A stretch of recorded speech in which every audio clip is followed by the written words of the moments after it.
Bienvenidos a una clase más de bioquímica. En este bloque desarrollaremos electroforesis. La electroforesis es una técnica de separación que puede ser utilizada con fines analíticos y que fue introducida por el químico sueco Arne Tiselius. El interés principal de este investigador fue la química de las proteínas séricas. Por su trabajo pionero en este campo, Tiselius recibió el premio Nobel en 1948. La electroforesis es un método analítico semi-preparativo en el que se separan biomoléculas en dependencia, entre otros factores, de su carga y bajo la acción de un campo eléctrico. Consiste en la migración de solutos iónicos bajo influencia de un campo eléctrico, produciendo la migración de las partículas, haciendo el ánodo o el cátodo electrodos con carga negativa y positiva en dependencia de su carga, peso molecular y estructura tridimensional. Es un método de alta sensibilidad, poder de resolución y versatilidad. Aporta un potente criterio de pureza. Permite evaluar las características ácido-básicas de las proteínas presentes en un extracto crudo por analizar, y también permite determinar el peso molecular, punto isoeléctrico y número de cadenas polipeptídicas. La electroforesis permite, por tanto, la separación, por ejemplo, de proteínas, ácidos nucleicos y también de otras biomoléculas. Permite determinar mediante este método, por tanto, el peso molecular de una proteína, por ejemplo, el punto isoeléctrico, y distinguir moléculas por su carga neta o su forma. En este caso, viendo de una manera un poco más general, podemos mencionar que sería el movimiento de partículas cargadas, micelas o iones coloidales, a través de un medio de dispersión, al cual se le aplica o se le somete un campo eléctrico. Algunos autores prefieren el término de ionoforesis para designar la migración de iones pequeños. Entonces, haciendo mención a iones pequeños, en vez de decir electroforesis, podríamos, mejor dicho, mencionar el vocabulario ionoforesis. En bioquímica clínica, la migración electroforética se utiliza para aislar los principales grupos de proteínas del suero. Y a veces también podemos utilizar para el análisis de orina, para reconocer cambios en las concentraciones relativas y para determinar proteínas anormales. Dicha migración electroforética corrientemente es estudiada en soportes o sustratos diversos por ser el papel de filtro, ya sea agarosa, acetato de celulosa, gel de almidón, gel de poliacrilamida, etc. Embebidas en soluciones buffers o amortiguadores que permiten realizar este proceso de electroforesis. Entonces, tenemos que la electroforesis sería un proceso mediante el cual se aplica corriente eléctrica, un campo cargado eléctricamente, que permite la separación de especies con cargas ya sean negativas, aniónicas, o con cargas positivas catiónicas. El movimiento será hacia el cátodo, carga negativa, o hacia el ánodo, carga positiva. Sería, por tanto, la electroforesis una técnica de separación que consiste en el transporte de iones a través de una disolución por acción de un campo eléctrico. Sin la acción de este campo eléctrico es imposible el movimiento de estas especies por analizar. Tenemos, por ejemplo, la presentación del extremo izquierdo con carga positiva al que se le denomina ánodo, hacia donde migrarán aquellos iones de carga negativa por afinidad hacia este sector. Y en este otro extremo derecho podemos ver que la carga es negativa y la atracción, por tanto, de esta carga negativa sería de aquellas moléculas con carga positiva. Por eso a este extremo derecho se lo denomina cátodo. Existen unos fundamentos teóricos para la comprensión de la electroforesis. En líneas generales podemos hablar de una velocidad de migración y una movilidad electroforética.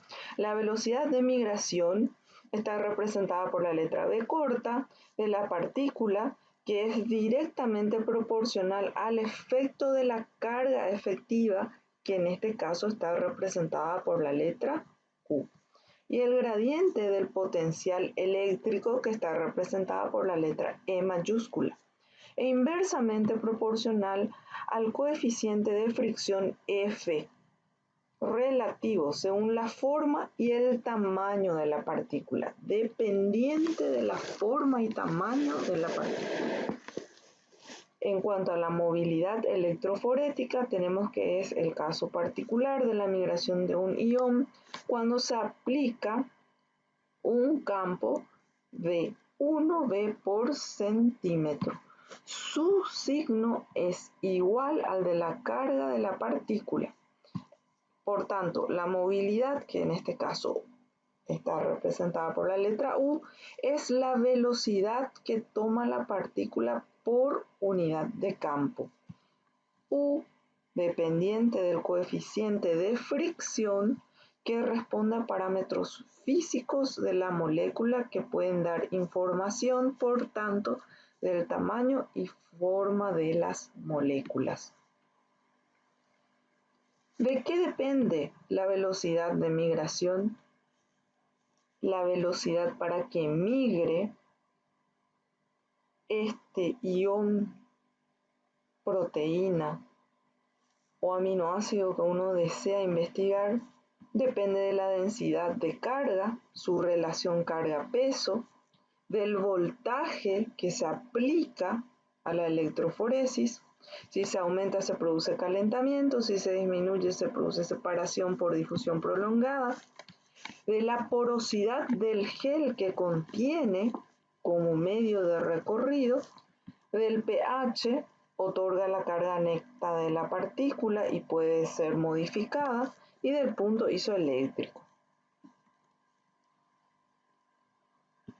Sobre el movimiento de las moléculas actúan también dos fuerzas adicionales: la fricción con el solvente, con el gel, lo cual va a dificultar el movimiento, y el movimiento browniano.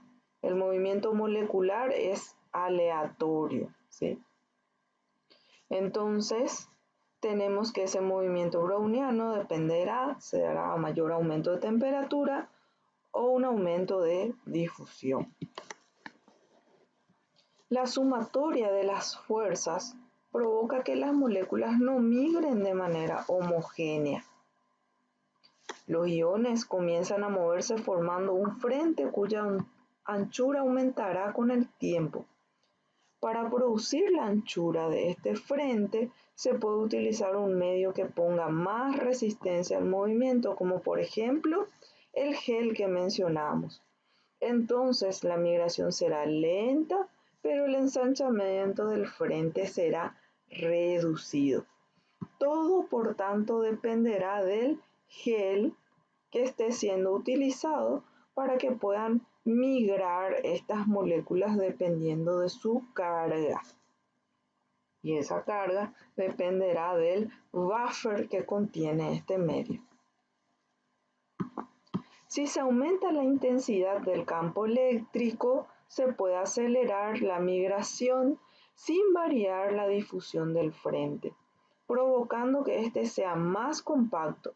Esto mejora la definición del mismo. Esto está limitado por la capacidad de la solución de disipar el calor generado por paso de la corriente eléctrica. La presencia del gel, por tanto, lo que va a hacer es que las moléculas de mayor tamaño sufran mayor resistencia al avanzar por los poros del gel de las moléculas, que en este caso las moléculas más pequeñas tendrán esa facilidad. El solvente puede producir una fricción diferente sobre distintas moléculas, pero este efecto es despreciable cuando no existe el entramado del gel. Por eso la importancia del gel para este proceso electroforético. Otros factores que tenemos que pueden influir en la electroforesis sería el pH. Dentro de los electrolitos más habituales tenemos, por ejemplo, el cloruro de sodio o el compuesto denominado TRIS de ácido clorhídrico. Ambos presentan, como podemos ver, ambos compuestos presentan el ion cloruro, que tiene como consecuencia el aumento del pH en la disolución, que aunque está tamponada puede dañar la muestra. Otro factor sería el borato, que se utiliza como tampón. No es del todo inerte y puede originar bandas desdobladas correspondientes a una sola proteína, una pura y otra modificada por el borato. Y el calentamiento sería el tercer factor. El gel se calienta debido al paso de la corriente eléctrica. Se le llama efecto Joule. Esto puede desnaturalizar las proteínas. Aquí tenemos una presentación del equipo electroforético. Nos muestra el sector del ánodo para este extremo, el sector del cátodo, la fuente de alimentación, el cable que justamente va a permitir que estos tengan esta carga, el tampón, una cubeta que está conteniendo al tampón, ¿sí? Aquí nuestra muestra donde va a ser introducida y va a tener que correr a través del medio que sería el gel. Entonces tenemos como componentes la fuente de alimentación, los dos electrodos, ánodo que tiene carga positiva pero que atraerá los iones o aquellas moléculas con carga negativa, el otro electrodo cátodo pero que tiene carga negativa. ¿Por qué cátodo? Porque atraerá aquellos iones o moléculas con carga positiva. La cubeta, el tampón de electroforesis y el soporte electroforético que sería el gel. Esta sería una presentación más real de nuestro equipo electroforético, ¿sí? Podemos ver estas presentaciones, nos menciona que en el comercio existen distintos aparatos para electroforesis que constan de una fuente de poder y una cámara de separación, la corriente eléctrica que es suministrada por una fuente rectificadora de onda completa que transforma la corriente alternada de 220 voltios y 50 ciclos por segundo en corriente continua purificada, que es sumamente importante para que ocurra la electroforesis. Unos equipos más modernos actualmente utilizados, y podemos ver que nuestra electroforesis tiene un sistema de clasificación amplio. Tenemos la electroforesis convencional, y la electroforesis capilar. Esta electroforesis capilar puede subdividirse en electroforesis capilar en gel, electroforesis capilar de zona, enfoque isoeléctrico y también isotacoforesis. En la electroforesis convencional es muy utilizada para la detección, control de pureza, caracterización y cuantificación por comparación con controles, así para la purificación y preparación de fragmentos de ADN y ARN. Se lleva a cabo sobre una capa delgada y placa de gel semisólido y poroso que contiene un tampón en el interior de sus poros que ofrece resistencia al movimiento. Se pueden separar varias muestras simultáneamente. Se aplica un potencial de corriente continua por un tiempo fijo transcurrido. Se corta la corriente. Una vez que se produjo la separación de las especies, se realiza la coloración para poder visualizarlas. Se utiliza geles tridimensionales de polímeros ramificados que tienen entre sus ramificaciones espacios llenos de líquido. Esto permite la electroforesis, permite la separación en relación a carga, tamaño y el tamizado, o sea, una separación por tamaño en sí. Los geles más comunes son agarosa y poliacrilamida. La concentración del gel va a definir el poder de la reticulación. La electroforesis capilar surge debido a la velocidad de separación y resolución de los compuestos, mejora a medida que aumenta la intensidad del campo eléctrico que es aplicado. Se realiza electroforesis en un tubo capilar de menos de 0.1 milímetros de diámetro y 50 a 100 centímetros de longitud. Se reduce el efecto Joule aumentando la disipación del calor generado. El mecanismo de separación está basado en relación carga-masa y se utilizan volúmenes pequeños de 0.1 a 10 nanolitros con una elevada resolución y rapidez. Como mencionamos, los tipos de electroforesis capilar podrían ser capilar en gel, capilar de zona, enfoque isoeléctrico y también isocatoforesis. En la electroforesis capilar en gel se combina la técnica de electroforesis con la cromatografía de reparto, separación en función de la migración electroforética y el peso molecular. Se lleva a cabo en la matriz polimérica de un gel poroso contenido en un tubo capilar. En el caso de la electroforesis capilar de zona, está basada en la separación de analitos según la relación carga-tamaño. La composición del tampón es constante en toda la zona de separación. Los componentes de la mezcla migran cada uno según su propia movilidad y se separan en zonas que pueden estar completamente resueltas o parcialmente solapadas. No permite separar compuestos neutros. Enfoque isoeléctrico se basa en establecer un gradiente de pH que establece una disolución o gel. Este gradiente se logra por conjunto de anfolitos que migran hasta alcanzar sus puntos isoeléctricos. Cuando el gradiente de pH se introduce una proteína, cada zona intercambia protones con la muestra proteica generando una separación isoeléctrica. Y en la isocatoforesis sería una electroforesis a velocidad uniforme, tiempo transcurrido en el capilar bajo condiciones isotacoforéticas es independiente de la velocidad. Se basa en la separación por desplazamiento.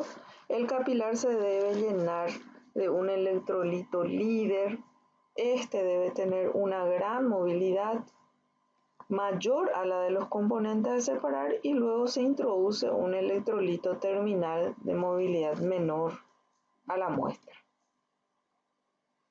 Con esto hemos visto una generalidad de lo que implica el proceso de electroforesis y los tipos de electroforesis que podemos encontrar.